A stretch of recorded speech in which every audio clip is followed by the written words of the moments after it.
Welcome back. Joining me now is John Starke, founder and CEO of My Matter, whose mission is putting waste in its proper place. Thanks for being here, John. It's good to see you. Thank you. Great to be I'm here. excited to talk about this because this is now taking it to a whole nother level. First, tell me a little bit about yourself, if you would. I'm from the DC area, but I came down to NC State, go Pack. Yep. And when I graduated, I had a degree in materials engineering, and my first 4 years out of college, I was working at a manufacturing facility, step one for making jet engine parts. And through that really great opportunity, those first sort of 4 years out of college, I learned a lot about, the different types of engineering, manufacturing, inventory control, all sorts of great things. But I recognized that there was a really great opportunity to improve quality using vision technology. And between that and my interest in just not throwing things away, not throwing materials away, and how can we use them better, it's sort of the idea of what I've got today came to fruition. Well, let's talk about the idea you have today at My Matter. What is it? What are we talking about here? Yeah, so My Matter, we are a startup here in Raleigh, and we manufacture here in Raleigh as well. And we manufacture automatic sorting waste containers for public spaces. And these units are designed to engage, educate, and ensure accurate disposal all at the source. So you're typically thinking of, you're walking along a city street, inside commercial buildings, inside a sports arena, airport. Those are the types of places that these are being implemented. So let's help me paint a picture for the folks here. Normally you're walking down a public street, if you're lucky, you'll see two different containers, right? That's it. What does this do for the person who's now got a plastic bottle and a bag of used food? Sure, yeah. So what we do is, we supply a unit where inside the unit there are two bins. There is bin A and bin B. And mostly they're focused on being trash and recyclable. However, there's customization available for what you want to determine those bins to be.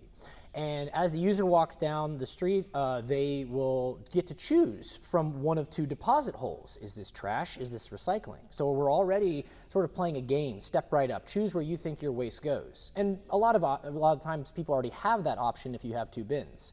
Where we're different is that as soon as somebody puts an item into the device, then the display screen will change and light up and say, hey, you chose recycling, and that was recycling, and inside this box, essentially, it sorts that material into the proper bin. If you choose incorrectly, you put the plastic bottle into the trash side, the system will come back and say, hey, you chose trash, that's actually recycling, we're still sorting that into the recycling bin. So we're putting waste in its proper place, even if individuals don't make the right choice, but we're able to engage and educate them and perhaps even provide a reward incentive to them all in real time.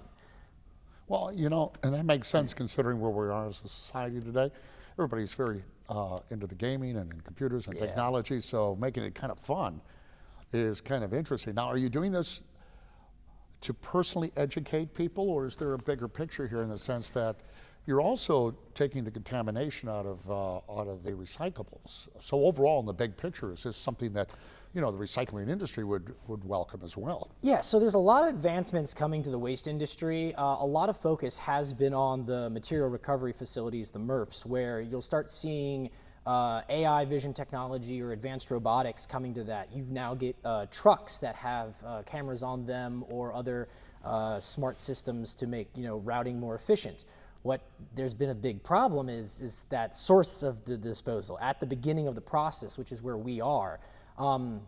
So one of the great things I like to quote here is that the EPA comes out with their recycling efficiency in the United States, and it's been a while since I think they really updated it. But what you see is that in the 90s, recycling efficiency in the United States started going up. More people were recycling, but then it's really plateaued around this 30% for the last 2 decades. And so it's plateaued around 30%. Well, what that means is that 70% of the materials are going into the landfill or our environment.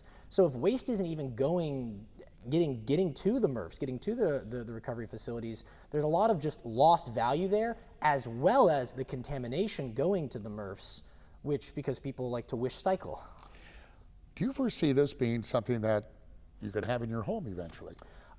Yes, it's something where there are opportunities to bring it to the home. There's a lot more challenges because there is a psychological issue here. There's a cultural change essentially. What we're focused on right now is hitting up those public places that are going to be able to start having these smaller adjustments to improving better waste collection and education in public. But yeah, we definitely see this can expand to people's homes at some point. And you can make money off of recyclables, can't you? I used to collect cans as a kid. Yeah. Can you make a little money off of something like this? So in terms of how we incentivize people, I mean, it comes down to who owns the material that goes into a waste container along a public street. And if, there are reverse vending machines out there where individuals will put their cans and bottles in and, they'll get some coupons or whatnot. But those are just reverse vending machines for recyclables. Those are in very specific locations. We're really focused on getting more infrastructure out there to just be able to reach more people so they could potentially get the rewards. I am curious. You seem to have a passion for this. Where does that come from? I don't even know. Have you always been like a recyclable kind of dude, or what? When I graduated from state, I did not see my path going this way. I was really interested in robotics, but I sort of fell into this because sustainability means different things to different people. To me, it really means efficiency. On the earlier segment, Muriel was talking about, it's a lot better to recycle than it is to mine out of, the ground. Sure. And there are companies coming out that want to mine landfills, which I think is really interesting because we already threw it away. Now we're going to pull it back out again. So to me, it's an efficiency of how do we make a system better? Well, how has it been received thus far? I know you're a relatively new company. Yeah. And that's always tough. But Yeah, so I'm a solo founder, and I've got some great part-time support, but it's pretty much been a one-man show for several years full-time. Right. I really want to stress the full-time thing. And it's been a growing and learning lesson, both personally and just from a company perspective. When we first came out, we just had a device that had a single deposit hole because I thought, well, who cares? You just throw it in, the machine will take care of it. We learned people really want to provide the opportunity for the engagement, the education, the gamification. So that's why we're creating a more interactive solution. And now I'm happy to say that we are starting to pick up a lot more steam. We are operating on the East Coast in several places. We've got also the city of Raleigh and Wake County government just recently purchased some units. And we are getting a lot of international attention as well. We have devices right now in Saudi Arabia. wow.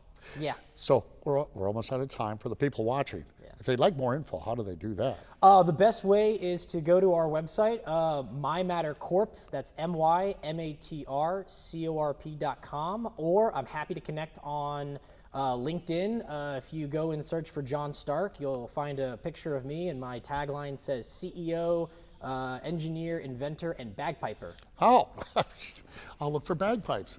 How can you go wrong? John, thanks, man. Thank you. Thanks for what you do, and thank you for being here, and thank you for watching. Hope you enjoyed today's show. If you have any questions, you'd like to know more, visit our website at RaleighCW.com and myrdctv.com. I'm Bill LeMay. Thank you for watching Community Matters, and we'll see you next week.